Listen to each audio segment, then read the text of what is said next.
हम पढ़ रहे हैं how to read faces, Mary Olmsted Stanton, volume first, theoretical part चल रहा है। चैप्टर 4 चल रहा है जिसमें टॉपिक चल रहा है हेल्थ। और आज डेट हो गई डॉक्टर अमित पाल भाई 27 दिसंबर 2025। हम पेज नंबर 138 पे हैं। पेज नंबर 138 पे मैरी ओमस्टेड कह रही हैं, कुछ ऑब्जर्वेशंस दे रही हैं। कह रही जी। हैं treating of the connection between morality and organic perfection, doctor Maudsley observes mental character और ऑर्गेनिक फिजिकल करेक्टर सिस्टम के कैसे आपस में कनेक्शन है, वो बात डिस्कशन करते हुए डॉक्टर मॉड्सले ने ऑब्जर्व किया कि now if there be a class of persons without the moral sense who are true moral imbeciles, it is the class of habitual criminals. Maudsley साहब ने ऑब्जर्व करा कि यदि कोई क्लास पर्सन्स की विदाउट मॉरल सेंस की होगी, जिनमें मॉरल सेंस नहीं है, जो ट्रूली मॉरल इम्बेसाइल्स होंगे। इम्बेसाइल का मतलब मंदबुद्धि। मॉरल रूप से जो बिल्कुल इम्बेसाइल होंगे, मंदबुद्धि होंगे, वो हैबिचुअल क्रिमिनल्स होते हैं दोस्त। बिल्कुल। और इसी बात को हमने एक बार पहले भी डिस्कस करा था। अंग्रेज इतने एडवांस हैं कि उन्होंने इंडिया में आकर के भी कुछ ऐसी प्रजातियां, ऐसी जातियों को निकाल के अलग कैटेगराइज कर दिया था कि इनमें होने वाला पैदा होने वाला बच्चा क्रिमिनल हैबिट का होता है। कुछ कास्ट कर दी थी अमित पाल भाई, एक बार पहले भी डिस्कशन में आई थी। हाँ जी, हाँ जी। तो ऐसे ही वो कह रहे हैं जहां मॉरल सेंस नहीं है तो समझ लीजिए आप कि वहां हैबिचुअल क्रिमिनल्स जो हैं पैदा होंगे ही। All observers who have made them their study agree that they constitute a morbid or degenerate variety of mankind marked by peculiar low mental and physical characteristics। सभी जो ऑब्जर्वर्स हैं, जो स्टडी करने वाले हैं, वो इस बात से एग्री करेंगे कि ये लोग जो हैं कॉन्स्टिट्यूट होते हैं जो मॉर्बिड और degenerative Mankind of variety of Mankind बनाते हैं। इस तरह के लोग जहां रहते हैं, जिन बस्तियों में रहते हैं, जो एक ग्रुप हो जाता है, वो एक डिजेनरेट वैरायटी की और मॉर्बिड मैनकाइंड होती है। मानवता उस तरह की होती है वो। और वो पिक्यूलियर लो मेंटल और फिजिकल करेक्टरिस्टिक्स वाली होती हैं। आप आप देखो, केवल समझने के लिए बात करें, कबीले जी। बोलते थे, कबीले, हाँ जी। कि ये कबीला, वो कबीला। वो कबीले थोड़ा जंगली प्रजाति टाइप के ही होते थे। तो अगर वहां मॉरल साइंस नहीं होगा तो वो इस तरह से एक डिजेनरेटिव वैरायटी ऑफ मैनकाइंड का ग्रुप होता है। बिल्कुल। कह रहे हैं आगे, they are scrofulous, often deformed, with badly formed angular heads and stupid, sluggish, deficient in vital energy, and sometimes epileptic। और इन लोगों की करेक्टरिस्टिक भी बता दी कि ये लोग ज्यादातर स्क्रोफुलस टाइप के होंगे। स्क्रोफुलस का मतलब ग्लैंडुलर फंक्शन इनका ज्यादा होगा। और ग्लैंड से रिलेटेड डिजीज भी मिलेंगी, ये भी जान लेना एज ए फिजिशियन। और ये डिफॉर्म होंगे, शरीर में कुरूप होंगे, बॉडीली। अगर देखोगे तो इनके जो सिर हैं वो एंगुलर हेड्स होंगे, स्टूपिड होंगे, स्लगिश होंगे, वाइटल एनर्जी डेफिशिएंट मिलेगी इनमें कई में।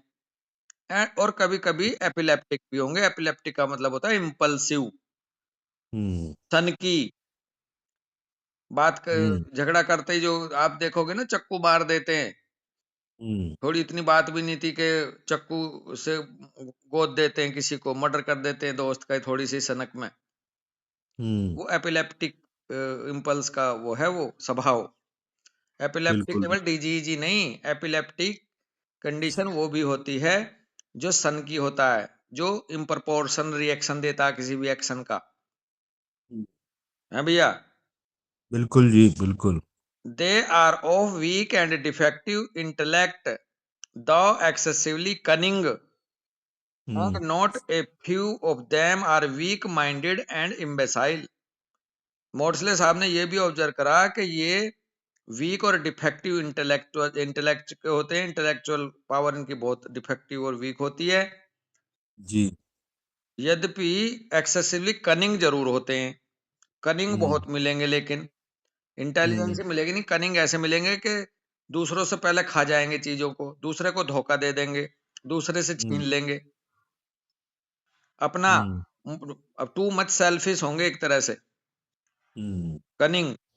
And not a few of them are weak minded and imbecile, और इनमें से ऐसे लोगों की संख्या कम नहीं होगी जो हम्म, वीक माइंडेड और इम्बेसाइल होंगे। हम्म, the women are ugly in features and without grace of expression and और मूवमेंट। हम्म, और इनकी जो वोमेन्स मिलेंगी, वो उनके फीचर्स बड़े भद्दे भद्दे मिलेंगे, और हम्म, ग्रेस ऑफ एक्सप्रेशन और मोमेंट नहीं होगा उनमें कोई। बिल्कुल। The children who become juvenile criminals do not evince the educational aptitude of the higher industrial classes. और इनके जो हम्म, बच्चे मिलेंगे, वो बचपन से ही क्रिमिनल प्रवृत्ति के मिलेंगे, और वो हम्म, कभी भी एजुकेशनल एप्टीट्यूड के और हायर और इंडस्ट्रियल क्लासेस के नहीं होंगे, उस क्षेत्र में हम्म, नहीं जाएंगे। They are hmm, deficient in the power of attention and application. उनमें पावर ऑफ अटेंशन और एप्लीकेशन की कमी होगी। थोड़ा सा ही टास्क दे दो, उन पर होएगा नहीं, ब्लैंक खड़े रहेंगे। Hmm, have bad memories and hmm, make slow progress in learning. Many hmm, of them are weak in mind and body, and some of them actually imbecile। Hmm, उनकी मेमोरी कम मिलेगी, slow progress मिलेगी, यादगारी में, learning में सीखेंगे, देर देर से चलेंगे, देर से बोलेंगे, हम्म, धीरे धीरे, स्लो कहते हैं ना, जो माइलस्टोन्स हैं वो स्लो मिलेंगे। और भैया, कमजोर दिमाग और कमजोर शरीर के मिलेंगे, और कभी कभी तो ये मंदबुद्धि भी मिलते हैं। ये बिल्कुल क्लास होंगे ही। है जी। बिल्कुल जी। तो ये इस तरह की वो क्लास है। आगे कह रहे हम्म, हैं, here we have the statement of one of the first writers on mind giving the opinion that moral defects are accompanied with low physical conditions. कह रहे हैं, हमने स्टेटमेंट दिया पहले राइटर्स का, कि जो माइंड गिविंग द, जिन्होंने माइंड पे ओपिनियन दिया अपना, मोरल हम्म, डिफेक्ट्स होने के साथ साथ लो फिजिकल कंडीशंस भी होती है। Any careful student of this work will soon become convinced that moral character and sound organization are inseparably connected, and that in order to have moral children, they must not only be healthy but be the inheritors of normal ancestors' influences of both mind and body।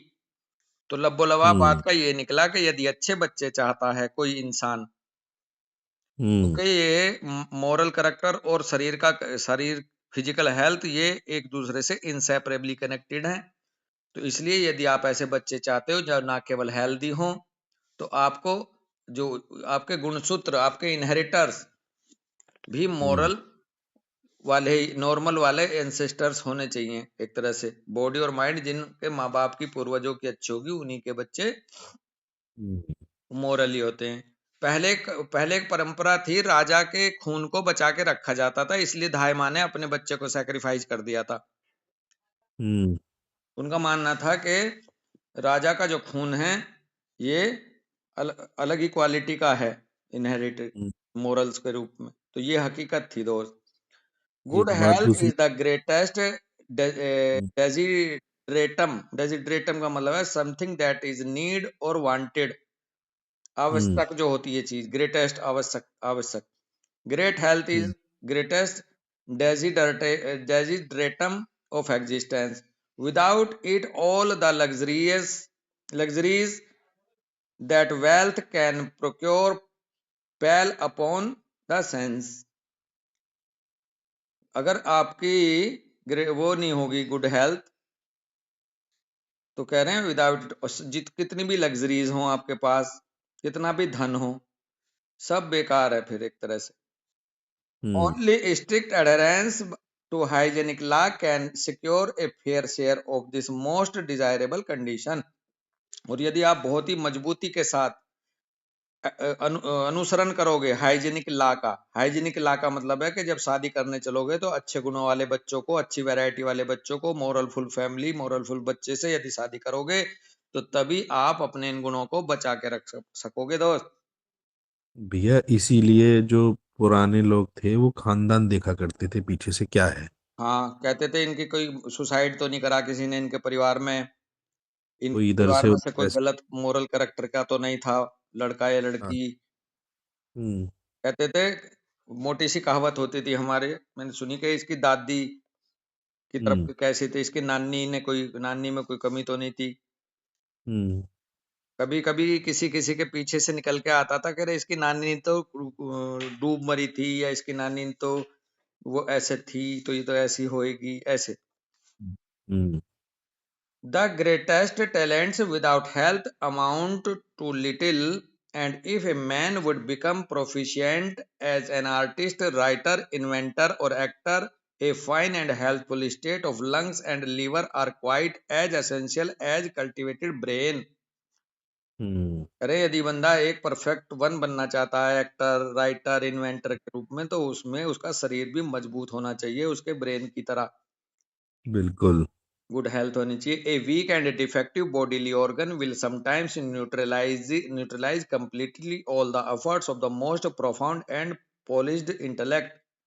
कई बार क्या होता है कि यदि शरीर बेकार है, शरीर साथ नहीं दे रहा, तो कितनी भी बेहतरीन इंटेलेक्ट हो, कितनी भी ज्यादा इंटेलेक्ट हो, उसको वो न्यूट्रलाइज कर देता है, उसको काम बेअसर कर देता है उसको।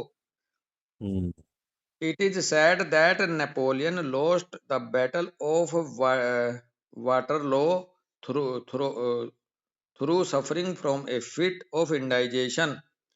अरे गजब! And I think we have all had experience enough to know that the most vital interests of life are often jeopardized hmm. by temporarily ailments brought on by imprudent eating, drinking, or injudicious amusements or excitements। बहुत ही बढ़िया example दिया है। कह रही हैं कि मैं ये कह सकती हूँ कि जो नेपोलियन जो हारा था अपने एक युद्ध को, हम्म। वो केवल उसको इंडाइजेशन की वजह से हारा था, उसका इंडाइजेशन हो गया था, इसलिए हार गया था अमित भाई वो। हम्म। और कह रही हैं कि मैं I think we have all had experience enough. और हमें हमें इतना अनुभव है भी कि जो hmm. Most vital interest of life हैं, वो खतरे में डाल देते हैं टेम्परेरीली, अगर उनमें एलिमेंट्स आ जाएं बिल्कुल। शारीरिक रूप से। और वो इम्प्रूव, और ये कैसे आ सकती हैं? अगर आप खाने पे ध्यान न रखो, पीने पे ध्यान न रखो, अगर आप हम्म। गलत तरीके के मनोरंजन करोगे, बहुत गलत तरीके का हम्म। एक्साइटमेंट करोगे, तो ये आपकी एफिशिएंसी को एक तरह से कम। बेकार कर देंगे, और ये आपको खतरे में डाल देंगे, आपके हम्म। कैरियर को कह लो, आपकी हेल्थ को कह लो। हम्म। छोटी सी त्रुटि, फिर हम यहाँ बात को रोक के करके खत्म करेंगे। हमारे बीच में हम्म। है हमारे बड़े सम्मान्य बड़े भाई, हम अक्सर बात हम्म। करते हैं कि वो खान पान पे ध्यान नहीं रखते, वो कहते हैं बिल्कुल कि बिल्कुल। इससे फर्क नहीं पड़ता, और जबकि यहाँ हम्म। सीधे सीधे मॉरल्स का खाने पीने से। पूरा देखो वही बात है, सही बात है। और तो फिर ये वही चीज बात थोड़ी सी और हाँ, कि ये भी कह देते हैं कि एंजाइटी कंसेंस में मत जाओ। ये कितना बड़ा डिफाल्टर शब्द है। बस वही है कि हम लोगों को ध्यान देना ही होता है भाई, ये होगा बिल्कुल। और भाई इसीलिए आप देखो ना, कमल सर ने ध्यान दिया इन चीजों पे। छोटी चीजों का। हाँ। बल्कि कई इस। बार तो ऐसा होता है कि बहुत जर्नी तय करने के बाद ये छोटे छोटे ही पॉइंट्स होते हैं जो आपकी जर्नी को बाउंस देने से रोक के रखते हैं, छोटी ओके छोटी रखते हैं, त्रुटियां। बिल्कुल सही बात कह रहे हो आप अदरवाइज भी कहता। 80-90% तो काम सब कर लेते हैं। हाँ जी, हाँ जी, हाँ जी। बाज के तो ये दस वही परसेंट बात। की बारीक चीजें, उनको जो करेक्ट कर लेता वो बनता महान। हाँ वो हमारे एक टीचर थे, उस समय जब हम 12th में सीपीएमटी की तैयारी करते थे तो वो कहते थे कि 80-90% क्वेश्चन तो सब कर लेते हैं, हाँ जी। वो जो 5-10 क्वेश्चन लास्ट जो होते हैं वो ही फाइनल टच देते हैं सिलेक्शन का। हाँ, तो ऐसे ही लाइफ में इवोल्यूशन का हर एक प्रोफेशन में मोटा-मोटा बिल्कुल। सारी मेहनत करते हैं, जो बारीकियों पे ध्यान देने लगते हैं त्रुटियों पे, वो डॉक्टर प्रफुल्ल विजयाकर बन जाते हैं, हैनीमैन साहब बन जाते हैं, मलिक सर बन बिल्कुल। जाते हैं, क्यों जी? दीदार सर बन जाते हैं, दीदार सर बन बिल्कुल। जाते हैं, जो इस बड़े-बड़े स्टालवर्ड्स हैं। डॉक्टर बोरकर हैं देखो, तो ये हाँ जी, हाँ जी। बड़े-बड़े मास्टर छोटी चीज़ों को करेक्ट करते हैं, तो हाँ छोटी-छोटी जी। चीज़ों को करेक्ट करने से बनते हैं। देखना है ना मलिक सर कहीं पिन पड़ी है, कील पड़ी है, उसको ही उठा लेते हैं। आप देख रहे हो ना मलिक सर योगा कर रहे हैं अब, हाँ, पिछले कई सालों से योगा में लग गए। बिल्कुल, तो बिल्कुल। इट्स मीन्स हेल्थ, माइंड और बॉडी दोनों का ध्यान रख रहे हैं। बिल्कुल, बिल्कुल। तो माइनर माइनर चीजें ही हैं यार, खान पीन तो बहुत पहले छोड़ दिया था। बहुत सही। बहुत काम कर रहे हैं अपने ऊपर। चलो, यहीं रुकते हैं दोस्त हैं। हाँ, राम, राम भाई।